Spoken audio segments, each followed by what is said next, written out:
got your back.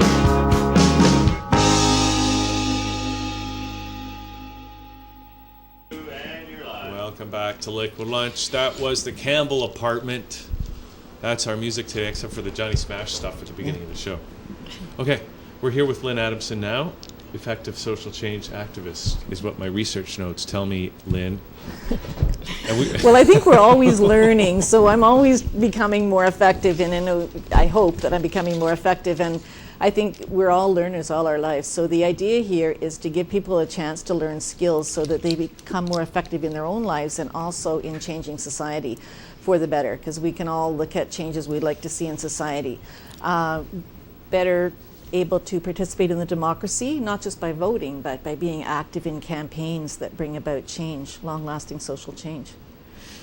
We've based it on some of the nonviolence that I grew up with, was around Gandhian nonviolence and also the Quaker tradition, because I'm a Quaker and grew up that way, just about how individuals can change society, whether it's prison systems or whether it's slavery, whether it's women's vote, that there are big changes that can come about. And more recently in our society, we've seen, for example, the end of apartheid in South Africa, and really recently, the uprising in Egypt and the people power movement in Egypt. So we wanted to help people understand how those social changes happen, and then how to build an effective campaign on the issue that matters to you. So people bring the issues that matter to them. All right, so who's we? When I say we, I mean Peaceworks, which is a project which is affiliated with the Toronto Quaker Meeting. They provide space at the Friends House, which is near St. George and Bloor, 60 Lowther Avenue. They provide us meeting space, and they support the program because it involves people in nonviolent social change, which is something very familiar to them. Yeah. We have community partners, including Voice of Women for Peace and Greenspiration, and they are involved also in social activism. So we kind of cooked up the program together. I sat down with some friends who are effective social activists and said, what do we need to put in this program? And that's how we designed it. So there's 3 main components. We do 3 series of 6 evenings each, in which we cover the basics that you need. We start with communication, because we all need to be effective communicators, and we can always be better at communicating. Sometimes things happen in a conversation that aren't what we intended, so we can all learn better how to do that. So we look at active listening. We look at how to raise a concern without getting other people kind of irritated and upset with you. How to de-escalate when you see a conflict situation happening interpersonally. So we work on those personal and interpersonal skills. And then in the next series, that's the nonviolence in action. We look at nonviolent social change. How do you build a campaign? And everybody goes out and does a case study of effective social action. Like you could look at the Dump Site 41 campaign that was here in Ontario, or you could take something like the end of apartheid, a big campaign. Or one of the women in the course took the Iranian revolution and studied it. She's from Iran. So I always want people to find something personally relevant to them to study. And during the 6 sessions, we do that study. And we also look at documentaries that highlight the methods of nonviolent action pioneered by Gene Sharp, whose work is behind the training that the Egyptian movement used in terms of building their campaign.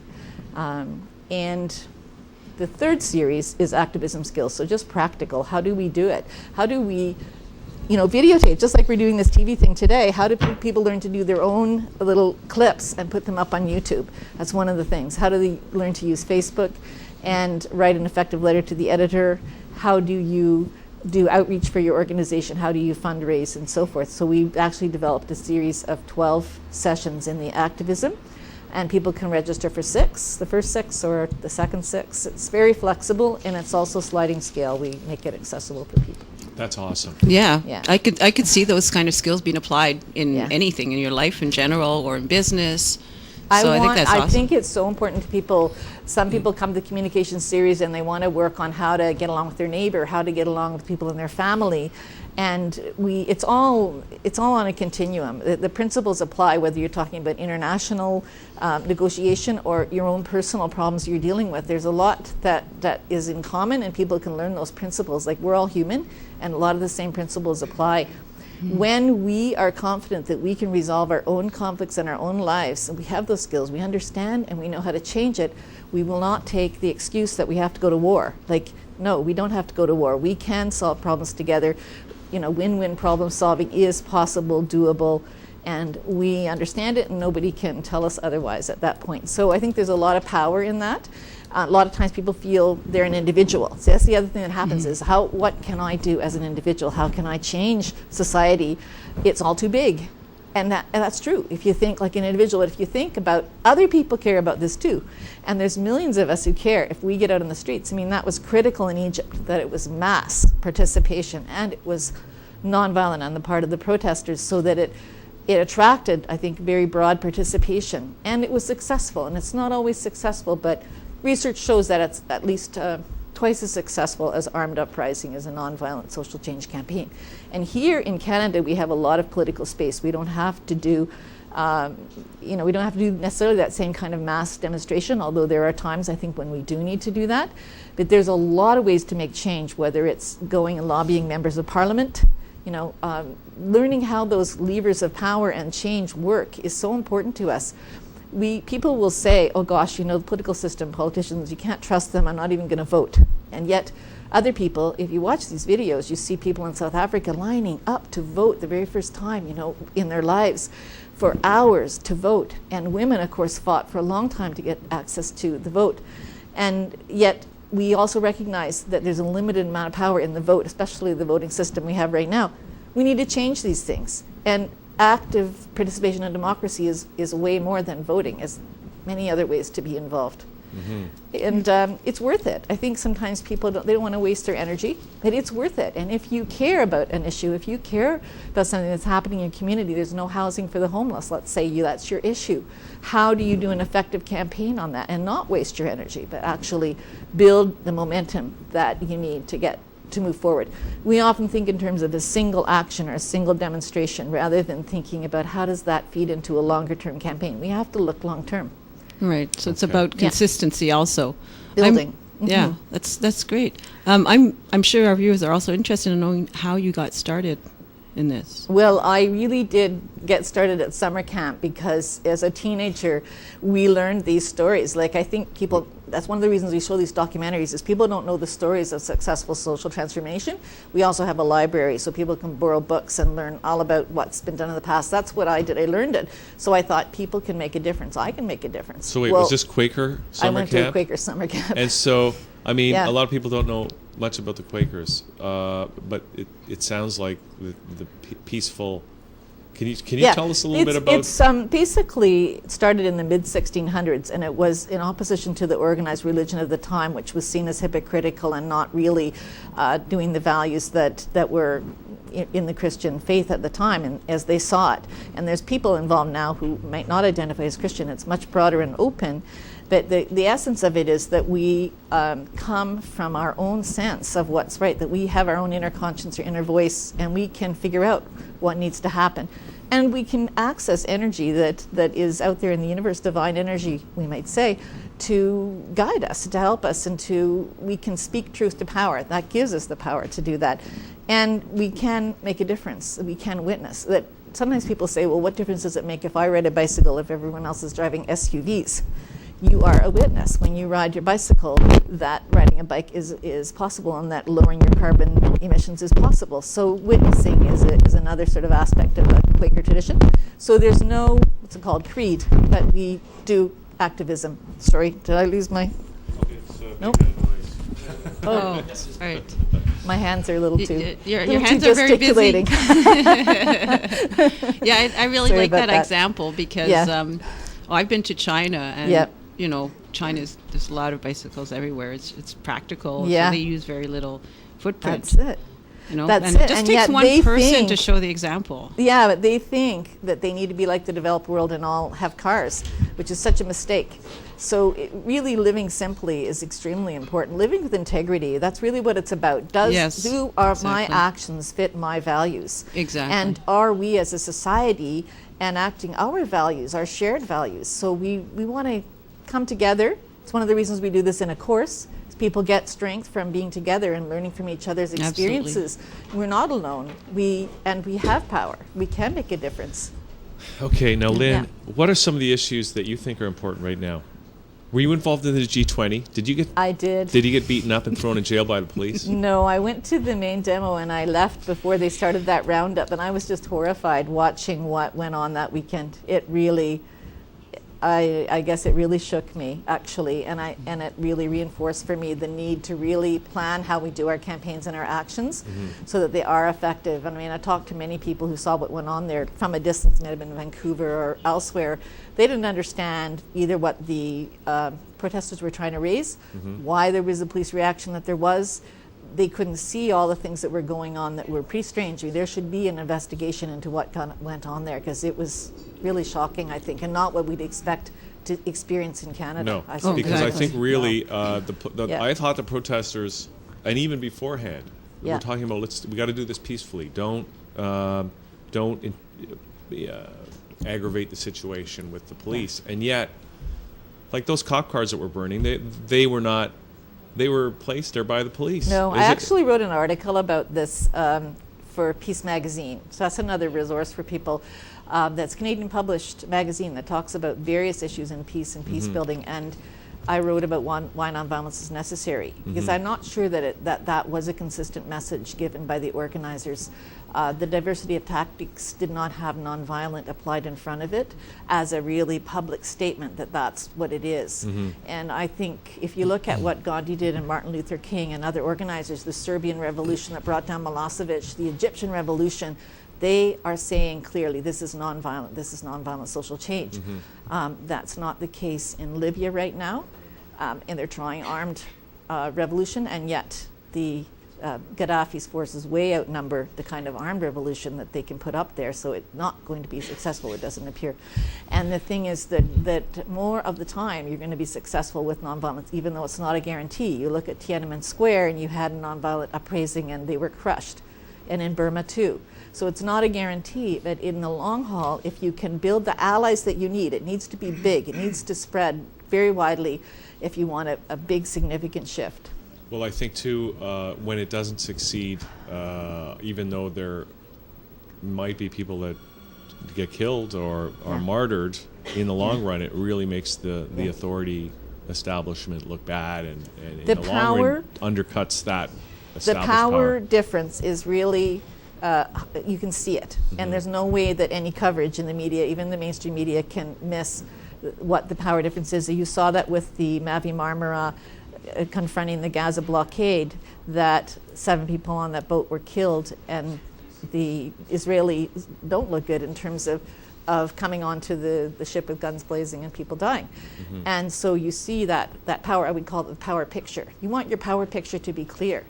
And as far as the G20 goes, I do want to also say that anything the protesters did not excuse what the police said. I'm not saying that. I'm just saying that I think we have to look at what message we are giving in our actions, and if we're choosing nonviolence, why are we doing that? And is that something that is going to, it can be something we can attract more people to, because there's a certain safety in that. People don't want to be involved in a violent skirmish that they may be hurt in. Yeah. Yes, So- I understand. Well, Yeah. I was going to say, I was there and I saw some of what was happening. Yeah. And the people just standing there doing nothing. Like we weren't doing anything. And so there's more to it than that. Absolutely. It's almost like, I don't know, it sounds like a crazy theory, Yeah. but it's almost like they had all this money, the police had all this money to billion spend. I think that of They it's your said, okay, tax let's dollars. spend it. And they they actually created problems Yeah. just from their approach. Like people were just standing around, and the police were rushing us. Yeah. They were Right. they were running after right. us. No, what The push us Fifth back. Estate did So- a story on that recently. They covered some of what went on there, but not what you would get in a full investigation, because I agree with you that they wanted the picture to come out that they were justified in spending $1 billion on security, because there'd been a lot of criticism beforehand. So somebody wanted to make it look like But it didn't it was a justify riot. It still didn't and it wasn't a justify riot. And still it didn't, I don't think it justifies it to any sensible No, person. it doesn't. But on the media, if you looked at it and you lived in somewhere else in the country, you looked at the mainstream media images, and they very successfully portrayed it as a riot. We who were there know that was not the case. Do we need a know that public was not the inquiry, case. do you think, Lynn? Absolutely. Why do you think? Absolutely. Because hasn't McGuinty said no to that? Yeah. Why would anybody in power want to have a public inquiry? They're not going to look good. Well, I mean, McGinty's not really on the hook for that. Well, the OPP. He can give the go-ahead. The OPP was very much involved. It was the RCMP, the OPP, and the Toronto Police. In the Fifth Estate program, they've interviewed Bill Blair, and they've shown him some of the footage of what you're talking about and how can this be justified. And that sort of shines the spotlight on it. You want to shine the spotlight on injustice. That's your campaign. Now, can you build up a sufficient grassroots campaign and build enough allies that you can actually get a formal investigation, like a formal inquiry? There's investigations happening, but they're not ones that compel people to testify and will get at really what was going on there. Can we get one? Can we put enough pressure on them to do it? Because I'm concerned that what this was just another step along the road to having a police state, and where our civil rights are being taken away from us. That's right. Are you concerned about that? Absolutely, and I think that people should come, take the training, learn how to do it, and do it. Part of the reason I'm doing the training is that there's so many issues that I could be involved in personally, and I know like a few of us aren't going to be able to change everything. It has to be a lot of people. So we've got to train people. We've got to build effective teams and effective groups on these campaigns. We've got to have the skills to communicate and work together effectively. So that's why I'm doing the training, because I can't cover all the bases. My main area working on right now is climate action, and then I'm working on peace building, and I'm working on 1325 and getting women involved in peace building. And that's the kind of campaigns that I'm working on right at the moment. I'm working on Israel-Palestine too. I'm working on those issues. So I think everybody needs to pick their issues. And if the G20 inquiry is your issue, come and take the training and learn how to do it and have the determination to make a difference with it. The Dudley George inquiry took years to get. They finally got it, and it made a difference. The OPP can now take a course in Native Awareness Week. And I've done training. See, in my other life, I'm a consultant and trainer in conflict resolution. I've trained with OPP, and they've told me what a difference it made to them to take that course. Why is that course offered? Because a bunch of people organized for years to get the Dudley George inquiry to happen. And there were recommendations, and they're being implemented. So I think we tend to feel hopeless about our social change efforts, and they're not. We need to recognize when we have successes. Yeah. Well, we were talking earlier about businesses and building momentum, and I think that's what we need to do is build momentum, but for the people who want to establish peace. So, we take the training and, so the network grows. So whoever takes the training can teach like 20 people or 30 people or however many people, and then the network will grow, and then we'll surprise, the governments. That's right. The reason I chose that name, Peaceworks, is that peace works. If we make it work, it's work. Peace is not a passive process, and we tend to think peace, well, it's an airy-fairy concept. I like to say peace building, because that's the active part of it. We have to get out there and do it, all of us. And we're all learners all the time, and if we don't consider ourselves learners, we're really missing out on what life has to offer.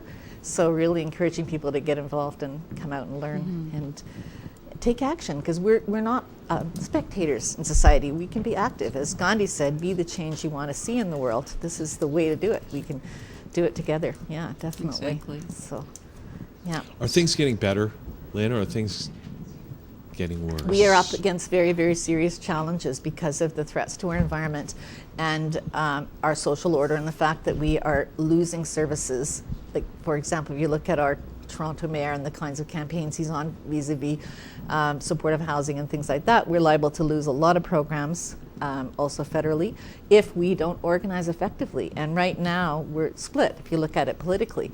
The thing is, we've got to create a momentum that will get out in front of the politicians, and we'll tell them this is what we want. There's a new initiative called Lead Now, leadnow.ca, and they're looking at trying to put a citizens agenda out. Very interesting initiative by some young people, and again, we've got to get people all ages involved. Grandparents to teenagers, like everybody, we need to all be involved. And what do you tell people? Because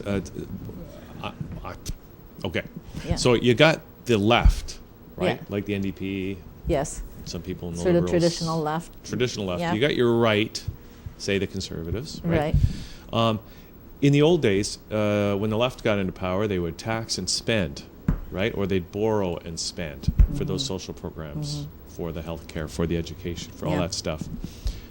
Now it seems like there's just no money. There's the deficits are looming. The taxes are, Yeah. Nobody wants to pay more tax. Cuts, exactly. And people get in, and people will say that Rob Ford got in because of his tax cut message.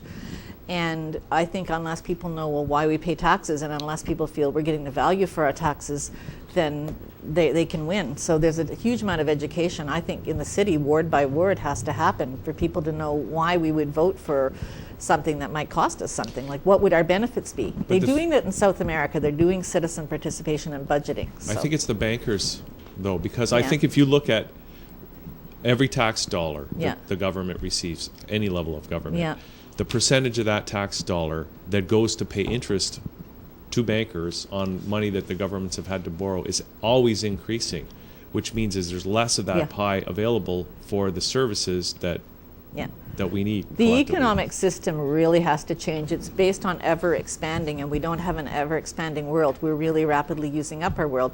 And so we need to look at changing our economic system, absolutely. Yeah. And as Gandhi said, there's enough for everyone's need, not for everyone's greed. So we really need to come at it. Most of us do come at it with a let's share and let's grow and let's do things that people need, and yet may not know how to apply that politically and how to get that message out there and actually make that change. So that's what this program is about. Okay. And if people want to, and everybody should, anybody that's concerned about any of these issues, Get they involved. should probably get in that. That's it. Don't stay home and fret away. Come out and find out what you can do, and meet other people that are active too. My number is 416-731-6605. Peaceworks at primus.ca, and the program can be found on vowpeace.org website, and it's the Peaceworks Training. And we're starting tomorrow an activism series, so people should, get on the phone if they want to come Thursday evening, 6:30 to 9:30 at 60 Lather Avenue. That's where the program will be for the next 6 weeks, and then we'll do another series after that. Okay. And in the fall, we'll do communication, in the winter, nonviolence, so people should get in touch if they want to learn those things. All right, great. Well, and what's the website again? Yes. www.vowpeace, VOW. V-O-W? Peace. Peace.org. .org. Okay. Yeah. All right. Okay, Lyn, thanks. Thank you very much Great for to having meet me you. on. I Okay. thought, even though I think I might have met you before at some of these Yeah, podcasts or something well, like that. this is a way of getting to know each other more. And Yeah. I can really hear your frustrations around the G20, and that was, Yeah. people should they can go to Peace Magazine and check out the articles about the G20 that are there. Yeah, well, if they I wanna think for read about anybody it. who values civilization and a democratic society, I think the G20 was very disturbing. No, we need to know how to do peace building.